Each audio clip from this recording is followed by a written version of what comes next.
змеиным сознанием, она обречена. В удушающем поиске соблазнительных секретов живет ее разум. И все твари в одночасье в царстве этом обретут согласие, и будет назван общий дом для них и общее укрытие. Змей тот в своей тени скормит свое ненасытное потомство. Никто не опоздает на пиршество сие.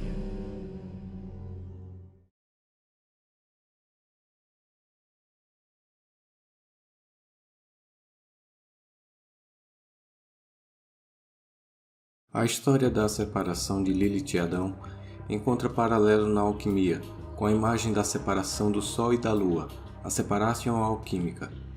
Lilith, enquanto ânima do homem e sombra transpessoal da mulher, precisa percorrer o caminho alquímico, que tem como ponto culminante da opus a conjunction, ou o casamento do Sol com a Lua. O processo de individuação, portanto, tanto do homem como da mulher, tem que passar pela assimilação consciente de sua ânima sombra Lilith. Essa energia, analogamente, ora é descrita como Shekinah, esposa de Deus, ora como mulher de Samael, diabo, ora como a própria Sofia, sabedoria divina. O que fica claro é que Lilith, enquanto sombra feminina transpessoal, é para as mulheres a sombra obscura do eu, mas que mediante o seu conhecimento, a sua integração à consciência, a consciência do casamento de sua Lilith interior com o diabo, a mulher pode desfrutar de uma sensação de imensa sabedoria e inteireza. Ademais, o encontro com Lilith costuma ser algo transformador na vida da mulher, conquanto esse encontro vem acompanhado da sensação de restauração de uma parte perdida de si mesma. Ele aponta para a completude. De certo, o contato com Lilith é perigoso para aqueles que vivem no caminho da inconsciência. Essa inconsciência a serviço de Lilith pode colocar manifesta a natureza feminina de modo inconsciente e incontrolável. Dessa forma, ela pode ainda colocar em ação uma força de motivação demoníaca, onde o encontro sexual seja apenas uma força de satisfação orgiástica. Em decorrência, a sedução torna-se um jogo de poder. A essa possessão inconsciente de Lilith, segue-se uma história que acaba por arruinar a inteireza da mulher. Antes de mais nada, é necessária a compreensão de que se não dermos ao diabo o que lhe é devido, ele o tomará de qualquer maneira. Por outro lado, se o ignorarmos, ele operará nas nossas costas de forma destrutiva. A consciência de sua natureza Lilith e a sua vivência estabelece na mulher um modo primitivo de experiência, que vê a vida como um todo orgânico. Esse encontro consciente com a psique arquetípica autônoma é como descobrir Deus em si mesma, pois traz embutida a sensação de unidade. O nível Lilith é o nível tanto vivificante quanto intuitivo e natural do ser. Esse nível opera quando a mulher anseia pela liberdade de se mover, de agir, decidir e escolher. Quando ela emancipa seu intelecto do homem e permite-se evoluir intelectualmente, equiparar-se ao homem e até, quem sabe, suplantá-lo. Nessa caminhada, contudo, sem medo de não estar cumprindo o papel que lhe cabe ao seu próprio sexo dentro da sociedade, é quando ela se movimenta no sentido de um encontro do ego feminino com o eu feminino. Numa sociedade patriarcal, essa atitude da mulher é como uma afronta ao que foi estabelecido e o que dela se espera. O homem moderno, por desconhecer sua ânima Lilith, uma vez que essa não corresponde aos padrões femininos aos quais teve acesso na infância, procura reprimir esse crescimento e esse anseio na mulher. Lilith lhe fascina, mas ao mesmo tempo lhe assusta terrivelmente. Para o homem, o ter que lidar com Lilith é um desafio, e a resposta é o medo. O encontro consciente da mulher com Lilith a leva a movimentos de grande transformação em sua vida. De certo, ela compreende, assimila e integra essa parte de sua natureza, sai em busca de um caminho próprio, assim como de um homem que corresponda aos seus anseios. Tal qual Lilith, ela no primeiro momento sente-se isolada do mundo que a cercou até então. Entretanto, Nessa solidão, seus gritos de animal ferido só serão ouvidos e entendidos por si mesma. É, no entanto, nesse deserto a que se impôs, que consegue manter um contato mais íntimo com seu verdadeiro eu.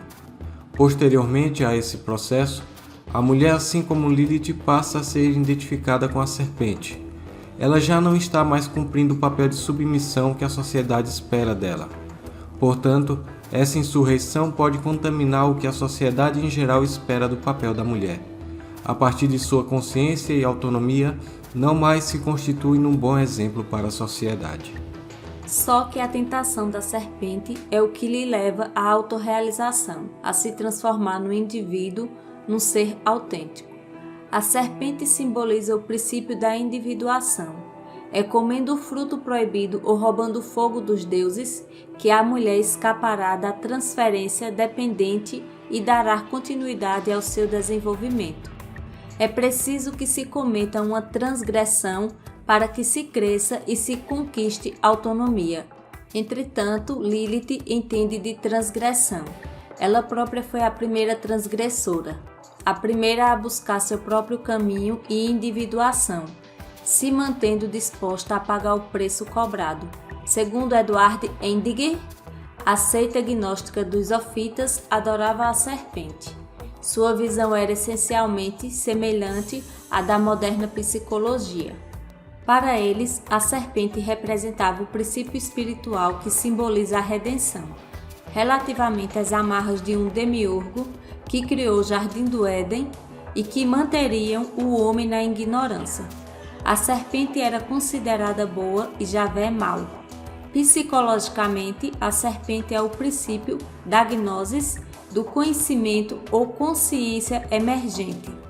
A tentação da serpente representa a necessidade de autorrealização do homem e simboliza o princípio da individuação. Agora, veja essa citação do livro Profissões de Mulher da Virginia Woolf. Descobri que precisava travar uma batalha com um determinado fantasma. E o fantasma era uma mulher, e quando cheguei a conhecê-la melhor, passei a chamá-la pelo nome de heroína de um famoso poema, O Anjo na Casa. Ela era intensamente simpática, maravilhosamente encantadora, totalmente abnegada. Ela se distinguia nas difíceis tarefas da vida em família. Se havia galinha, ela ficava com o pé. Se havia uma corrente de ar, sentava-se bem ali. Em suma, sua constituição era tal que ela nunca tinha um pensamento ou desejos próprios, preferindo antes apoiar os pensamentos e desejos dos outros. Acima de tudo, ela é desnecessário dizer, pura. E quando me punha a escrever, deparava-me com ela logo nas minhas primeiras palavras. A sombra de suas asas espalhava-se sobre as minhas páginas. Eu ouvia o farfalhar de sua saia no quarto. Ela se aproximava furtivamente pelas minhas costas e sussurrava: seja simpática, seja delicada, faça elogios, engane, lance mão de todas as artes e ardis de seu sexo. Nunca permita que você tenha um pensamento próprio. Sobretudo, seja pura. E agia como se estivesse guiando minha caneta. Relato agora a única ação que me levou a ter apreço por mim mesma. Voltei-me para ela e agarrei pela garganta. Apertei com toda a minha força até matá-la. Minha defesa, caso fosse levada a um tribunal, seria a de que agi em defesa própria. Se eu não a matasse, ela me mataria. Esse trecho ilustra bem até que ponto pode ser levada a mulher quando criada de acordo com padrões paternalistas e quando a eles se submete.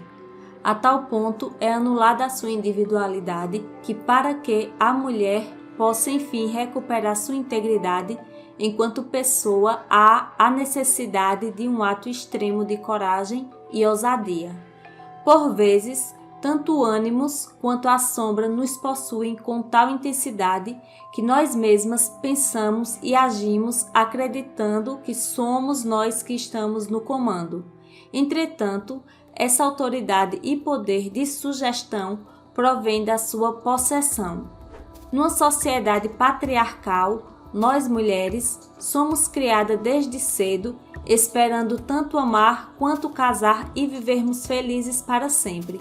No entanto, esse nosso casamento costuma ser celebrado com homens que foram magoados por suas mães e reprimidos em sua contraparte sexual.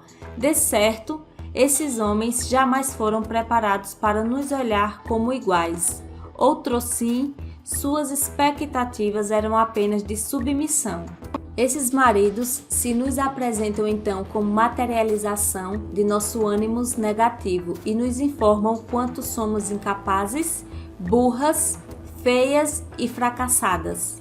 Esse tipo de relação com o nosso ânimo não apenas nos destrói, como destrói nossa criatividade. Em síntese, o que costumamos fazer nesses casos é sacrificar quem realmente somos, a fim de preencher as expectativas idealizadas de nosso ânimo. É de grande importância que sacrifiquemos a aprovação decorrente do fato de sermos boazinhas para que possamos exprimir nossos próprios desejos e necessidades. É necessário, acima de tudo, que possamos conquistar nossa inteireza.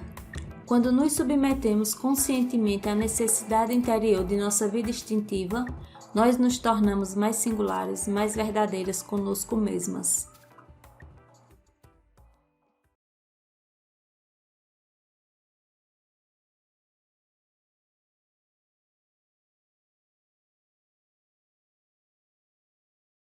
É necessário que busquemos orientação em nossas verdades interiores, não no ego, pois a barreira para a escolha consciente é o ego. Porquanto o ego opta por aquilo que a sociedade nos disse que deveríamos ser, em oposição à experiência do eu, que nos diz sobre aquilo que realmente somos. Assim, quando chega a hora de tomarmos uma decisão, seja ela de que ordem for, não devemos permitir que os padrões emanados do ego determinem a nossa escolha. Outrossim, é necessário que sigamos as linhas de orientação emanadas das nossas próprias verdades pessoais. Devemos ter em mente que a nossa cura vem da conexão com o self feminino ou com a deusa ou com Shekinah, o lado feminino de Deus que reside em nós. Toda vez que nos deixarmos guiar pelos padrões conservadores da sociedade, estaremos fadadas à derrota e só compraremos ilusões. O ato de dizer não constitui-se no ato de reafirmação de nossa própria liberdade, sem a qual não conseguiremos atingir nossa integridade. A mulher precisa experimentar a sua força e a sensação de ser capaz de lutar contra os grilhões da sociedade patriarcal, mesmo que isso, num primeiro momento, leve a que aquele que era considerado seu homem passe a temê-la. Se ela não o fizer, e sempre em seu próprio benefício, não chegará nem mesmo a conhecer a experiência que lhe foi incutida como a sua maior expectativa desde criança, a experiência de viver o amor. Só quando uma mulher é inteira e uma em si mesma e igual como uma parceira, ela pode almejar um relacionamento sexual carinhoso e bom com um homem. Só que para sua inteireza, ela deve incorporar a quantidade de espírito masculino que amadureceu em sua consciência. Esse espírito deve encontrar seu lugar e sua atuação na sua personalidade. Portanto, também é necessário que incorpore os aspectos negligenciados, rejeitados e exilados do feminino. O lado feminino de Deus precisa ser redimido para trazer a cura, a integridade e o equilíbrio. Através dessa conjunção, as filhas de Eva poderão viver a experiência luminosa de serem partes ativas numa relação, e não serem apenas Evas, apenas Liliths, apenas mulheres, mas um ser total.